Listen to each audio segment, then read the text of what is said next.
Welcome back live to the 49th annual Superflow 12 Hours at Sebring. Bob Varsha, Jeremy Dale with you. Alan DeCadney is wandering somewhere around the facility. Calvin Fish and Andrew Marriott are in the pit lane, and we're all getting a little punchy after 12 hours of live racing. I think Alan's trying to beat the traffic. Good luck, boy, getting 100,000 people out of this place tonight. Of course, not all of them are leaving. We're under 10 minutes to go. There's more racing tomorrow here at Sebring. Historic cars will be out on track. Some of the great names have passed out there thrashing around. And I must say, Bob, I think we have to give tremendous credit to Ronaldo Capello, who has done this final stint.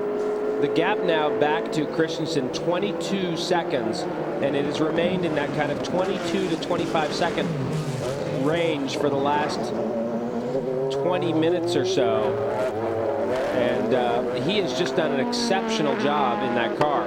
Christensen was clearly, before he had his last stop, was clearly the man on the move, and was on average about a second to a second and a half lap quicker getting through traffic, and he's not really been able to make much of an impression in this last 20 minutes.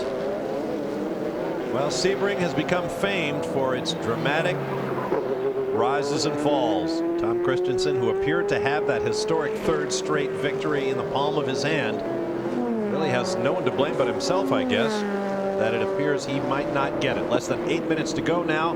The gap between the two Audi teammates fairly stable at around 23 seconds right now.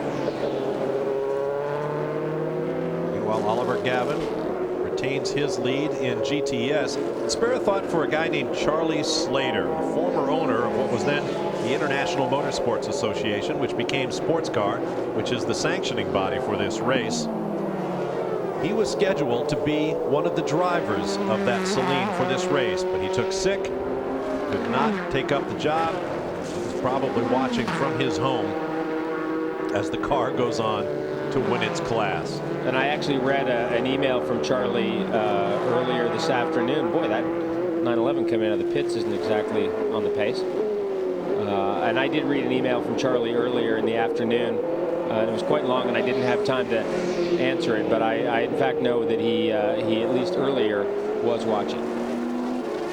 As I mentioned earlier, twice before the last 2 years, the winner of this race has gone on to win the 24 Hours of Le Mans. Andrew Marriott has some thoughts about Le Mans from the pit lane. Yes, I do, and I just watching this phenomenal performance by Audi today. I think they're going to take a lot of beating at Le Mans, but it won't be like Sebring because we're going to have two American manufacturers with their new prototypes there, so they could have a bigger battle on their hand. But those cars do run like clockwork, and I don't think we have the same kind of speed controls in the pit lane at Le Mans. I think it's a bit higher tech. I do think the Audi pit limiters are probably higher tech than the hair dryers have been pointing at them, so I'm a little disappointed for Tom Christensen, obviously.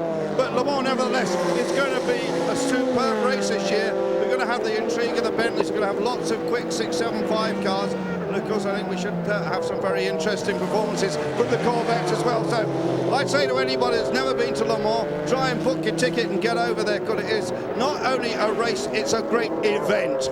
No question about that. I think we have a crowd here at Sebring.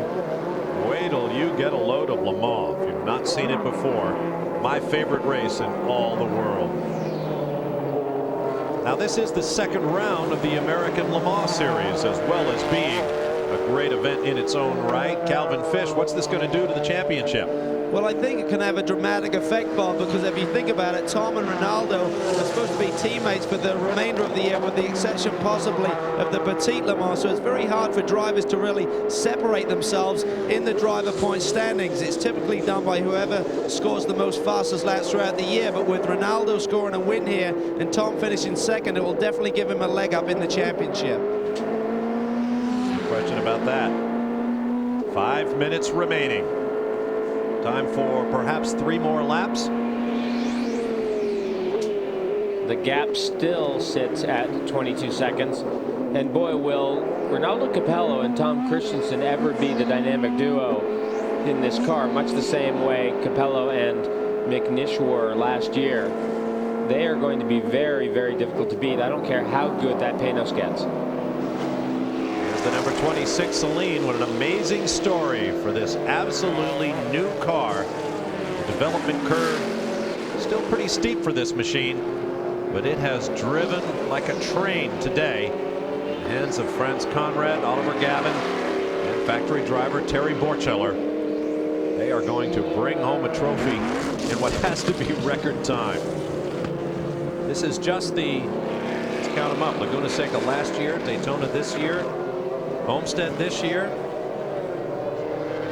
It's not a very long gestation period. And they won at Homestead. So hats off to Steve Celine and his crew for a remarkable performance.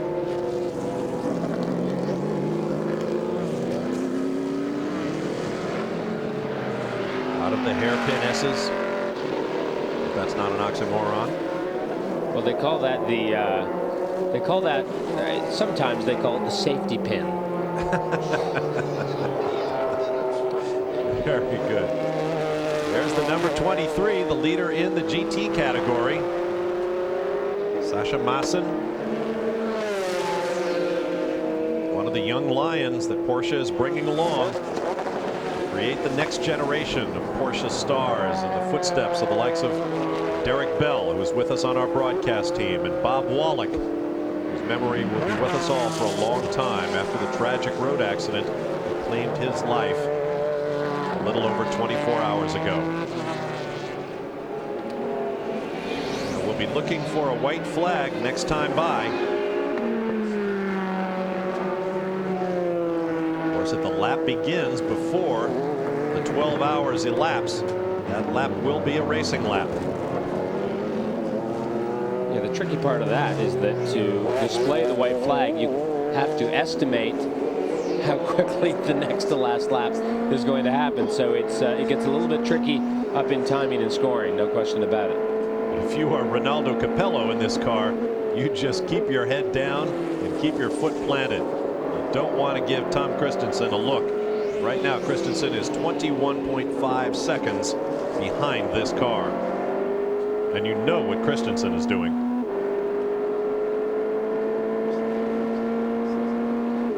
After that stop and go penalty, Christensen never got back down into the 1:50 range. It's all been 51s, 52s, 53s, 54s. Never quite got back into that same rhythm, that same level of speed. The white flag is in the air. 1 lap to go for Ronaldo Capello, who last year drove in the shadow of his teammate Alan McNish, who went on to the 2000 Drivers' Championship in the LMP 900 category. But this could be Capello's season to shine. In the company of Michele Alboreto and Laurent Aiello, it appears that they will bring Audi its second straight victory here at Sebring.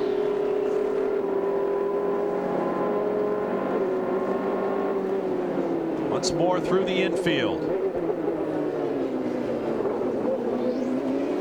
Working lap number 369. We'll have 370 laps complete at the finish for 1,369 miles. And that is the answer to the email from Lee Hunt in Fayetteville, Georgia. And no full course cautions. For the first time since 1994, not a single full course caution flag.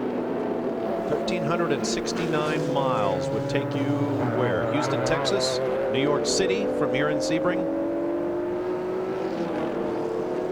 Astonishing. Late end to end.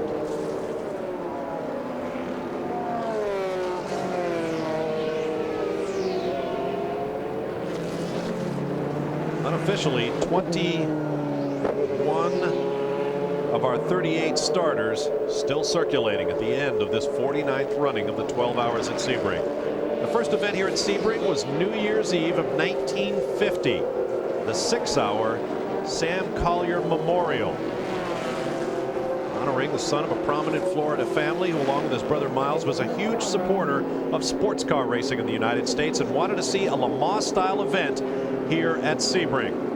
They have got one. Capello has slowed way down here, and I think he may be waiting for his teammate. Time for the picture.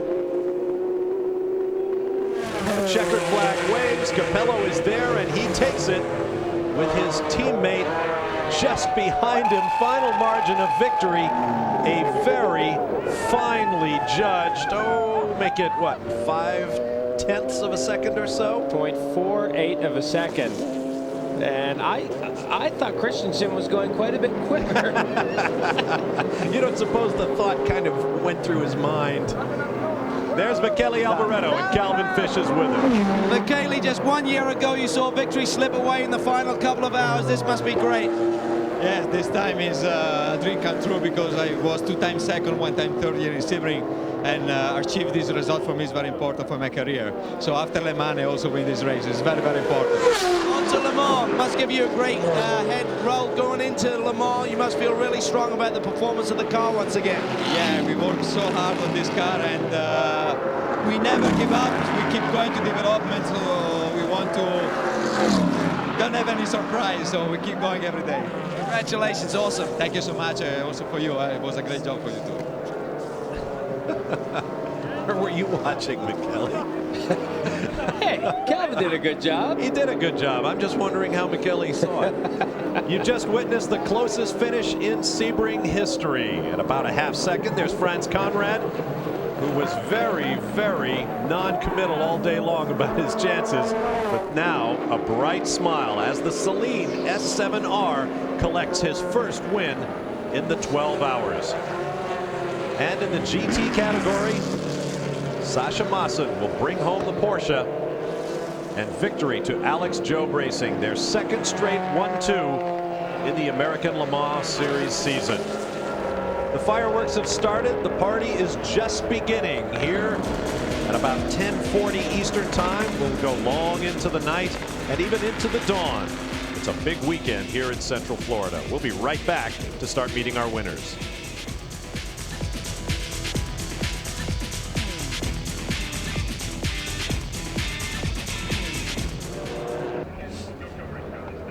The fireworks are exploding over Sebring International Raceway, and somewhere out among the crowd of more than 100,000 fans, the winners are taking their victory lap. They'll make their way back to start finish shortly, and then we'll be able to hear from them. The official margin of victory, 0.682 seconds. Ronaldo Capello over teammate Tom Christensen, and that is by far the closest finish in Sebring 12-hour history.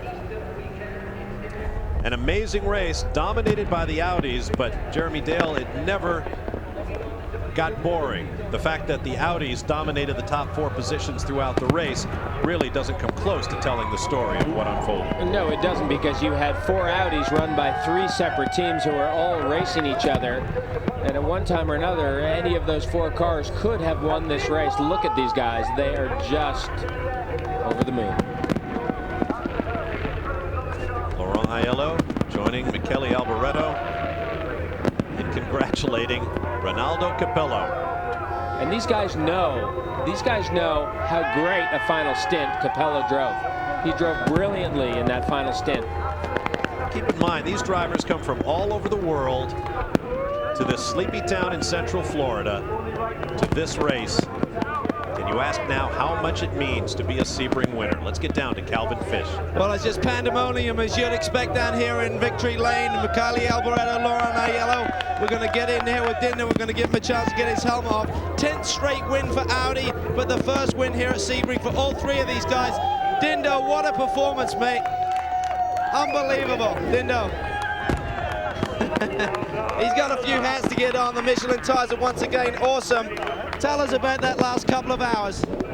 Okay, when Tom pit and then left the pit in front of me, I thought that the race was lost. But then I thought that I could push, and then from my box they told me that Tom got a stop and go, and I thought probably it's a good day for us. It looked like it's going to be a great battle, though, because you had tires that only had 1 stint on. Tom had tires at 2 stints, so you could have had the advantage there at the end either way. I lost when he put a new tire, and I was in my second stint on old tire, and then I gained at the end.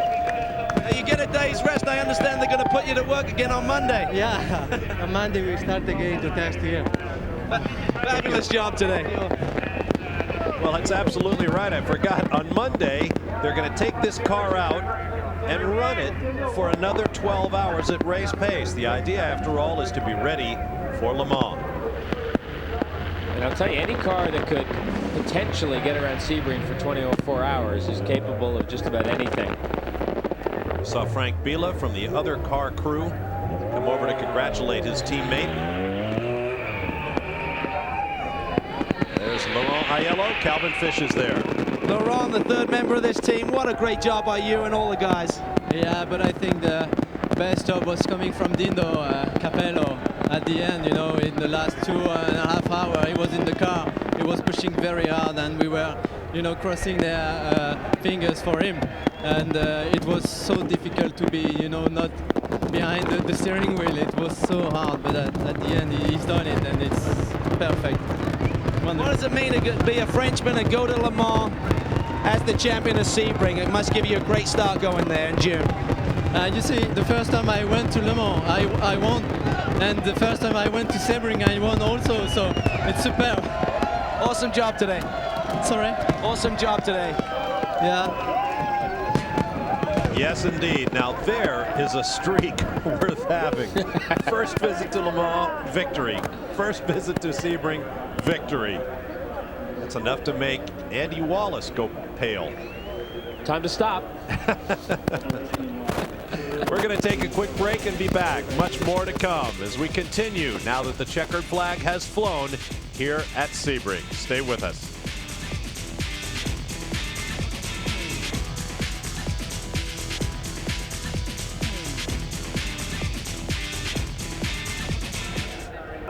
Back live at Le Mans, the scrum continues down in Victory Lane. Let's get quickly to Andrew Marriott. A scrum it is, but in the middle of the scrum, a very happy Oliver Gavin. Oliver, what about that? Unbelievable. Yeah, absolutely amazing. First time out with France here in the Celine S7. It's amazing. You know, it's everybody's worked so hard over the last few months. Daryl Cousins, Marnie, all the boys back in the workshop, as well as all the team here. You know, it's been amazing. This whole week has just been fantastic. It's run so well, and I just have to thank Terry and Franz for driving so well as well. Let's move over to Terry. This must be the biggest moment of your motorsporting career. Yeah, it is. It really is. I'm just excited, and it was just a blast, and I just thank the Lord Jesus Christ. I mean, this is what we always hope for, and Daytona was a big disappointment. At about the 18th hour, we lost the motor, and I'm happy for this. Franz, you've been in motor racing, what, 30 years, but this is one of your biggest moments ever. Yes, it is, and I'm very happy. Had a good race. Everybody did a good job, and the car was fantastic, so we're really happy. Franz, let's go to Calvin. Well, Lucas Luhr has won Sebring for the second year in a row. Lucas, this must be a very tough weekend for you. Give me your feelings right now. Well, right now I have really no words. You know, yesterday we had one of the best day you can have in Porsche. We lost a really good team member and really friend. So, and today we won, and I don't know what to say about it. It's just Sasha, myself, and Emmanuel, we said yesterday. Now we have more reason to win and just give the victory to Bob. Congratulations, and we really appreciate your thoughts, and our thoughts with Bob as well. Thank you. Part of the legacy of Bob Wollek with the Porsche factory team will be all of the hard work he did bringing along the young Lions. Lucas Luhr and Sasha Maassen among them. With Sebring now complete, it's time to set your watches. Let's see, 2,171 hours to Le Mans. The clock is ticking to round 3 of our Speed Vision Endurance Racing Grand Slam. But we're not done here at Sebring. We'll be back. And don't forget, 2.5 hours to the Grand Prix of Malaysia.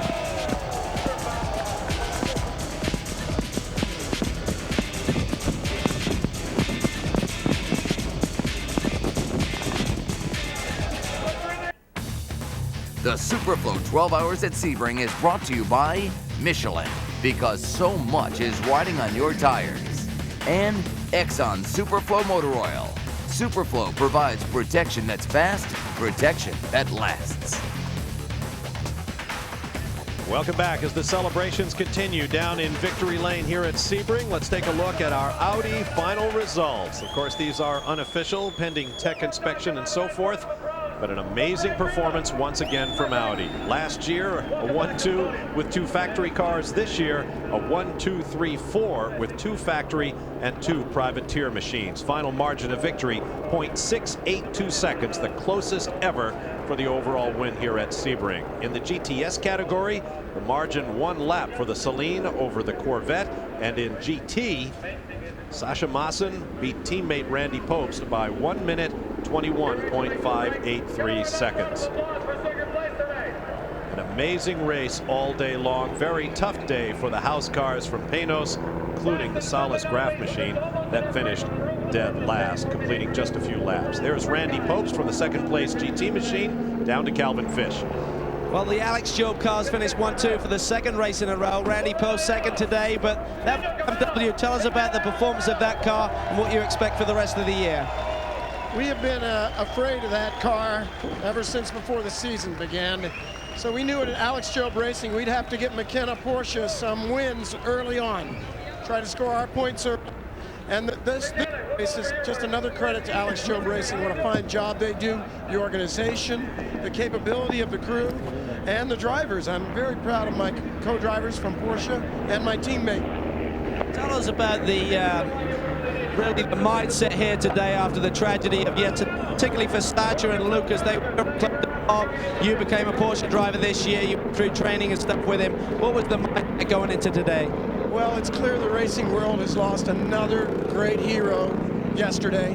It was a shock, total shock and a tragedy. We have a memorial taped to on our car, and the whole crew's wearing armbands. Bob was a great competitor. He was essentially the Dale Earnhardt of Porsche and international endurance racing, and it's just a real tragedy. Tough to see him go. Great job today for you and the whole team. And thanks to Speed Vision.